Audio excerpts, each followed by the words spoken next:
scream. But I let out this crazy scream and with like this hyperventilating, and it stopped. And I just kind of looked at Tyler and I was I think we got it. And they were both looking at me like, holy crap. It was like an exorcism. I think they actually have the clip of that scream up on YouTube, so if you guys look up, like, don't make Mira Jane angry. That's what you get. So that was fascinating to me because as soon as I let that scream out, I was like, ooh, I was like a noodle. I'm like, woo, no stress. So sometimes it's really great to go into the booth and just let it all out, or cry, or do whatever you gotta do, because then you go through the rest of the day all happy and cheery like me, because you get it all out in the booth. But yeah, Mira has so many different, but that was my favorite moment, probably, scaring the crap out of my director and engineer. Yes! Do you remember any of your favorite lines from Princess Nine? Oh, gosh. Has anybody seen Princess Nine? Yay! Oh, you guys thought it was right. I can't remember the actual lines, but I do remember there's a scene where Yo's in the hospital, and Izumi's shaking her bed, and basically what happens in Princess Nine is to show about baseball, but it's not so much about the baseball as it is about the girls, about the girls and their baseball team. In fact, I think it was a license pickup again recently? I think it might be, so it might be out on the record again. It's more about the girls than it is about the baseball. So my character is Izumi Himuro, and she is this tennis pro, and she's just this gorgeous blue hair. Like, she plays tennis and glitter comes out of her hair. Like, she's just gorgeous. She's also a spoiled brat. And then this new girl comes to town named Yo Hayakawa, and she's a tomboy voiced by Hillary Haig. She's all, I can do it, and then not Tamaki, that's Oran. Vic, I can't remember his character's name. Vic plays the guy that Izumi is in love with, who then turns around and is in love with Hillary's character, Yo, which I'm like, Tomboy or Izumi? Come on, Vic. Really? I have glitter coming out of my hair. She's sucky. Anyway, so what happens is Izumi gets jealous and she gives up the tennis team to go join the baseball team because she wants to compete for Hiroki's affections.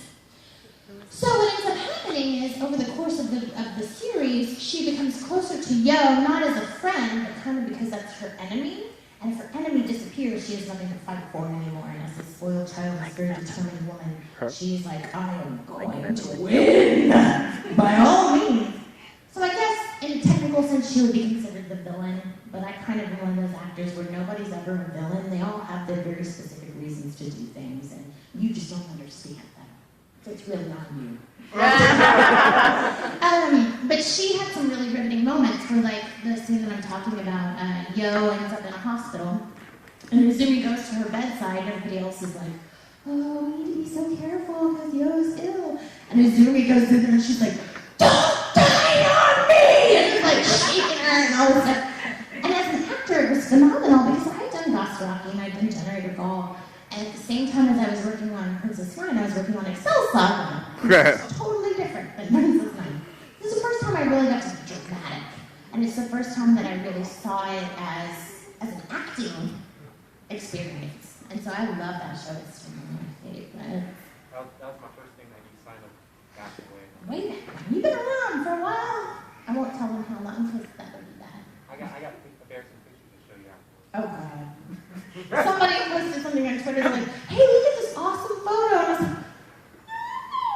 And I was like, because back then, when I started going to conventions, we forgot or we didn't realize that Google is forever. When you look up my name and I'm 90 years old, those pictures are still going to be there. I'm hoping that if I pick up my act now and dress nicer and act a little more apropos, that maybe those old pictures will eventually go away. But that's not happening. So. Yes. Okay. You usually play the cutesy, sweet characters like Lisa from Sacred Blacksmith, Koopa, and stuff like that. How did you end up doing stalking? Yeah. Which one? Their catchphrase. Oh, I can't say that now. It's daytime. You won't say that. Shut the door. Can I say Mofrackers instead? Okay. Ready? Yeah. Repent, Mofrackers! Just in case, I don't want to get in trouble with the con. I'm going to go, you can't say that before 6 p.m. Jake and I have to be very careful when we do conventions together because we tend to be like, curse. That's what the anime's like. That's why when you asked about that, like it's cute because when Jamie started working on it, first of all, it was a show that everybody in Funimation was very excited about.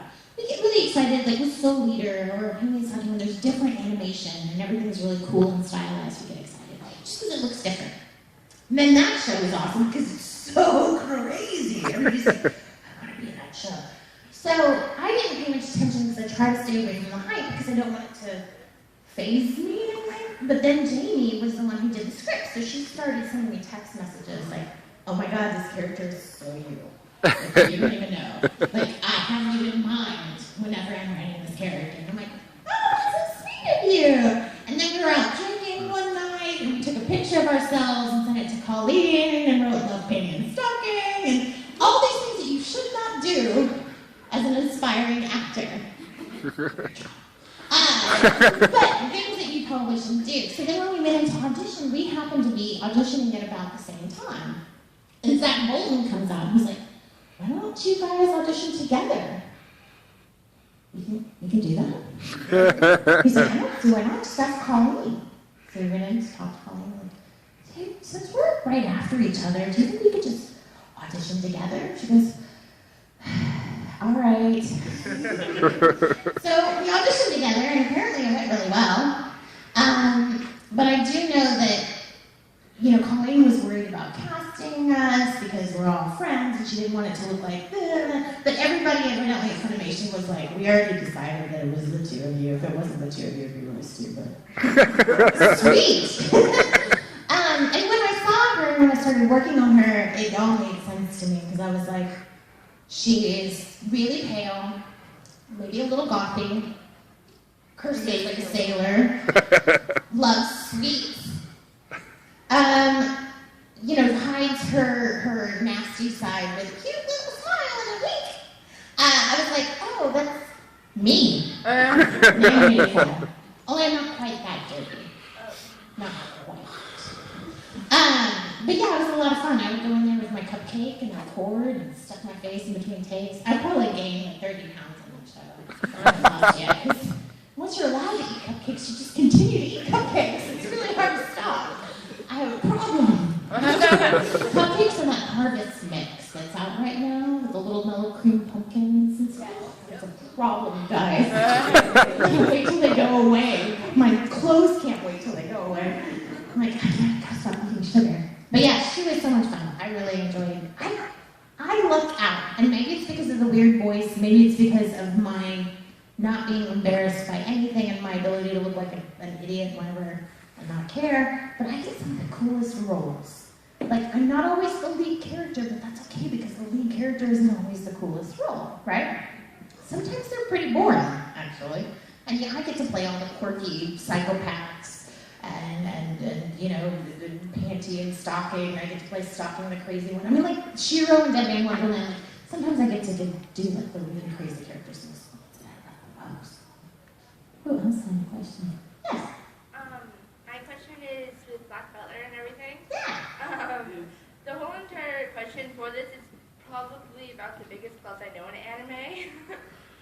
That with the whole entire crying in the booth and like coughing and everything. Because in one scene when Ciel got kidnapped, Mayren's running, panting, and trying to shout for Sebastian. Yeah. How does that possibly conform into one second of movement?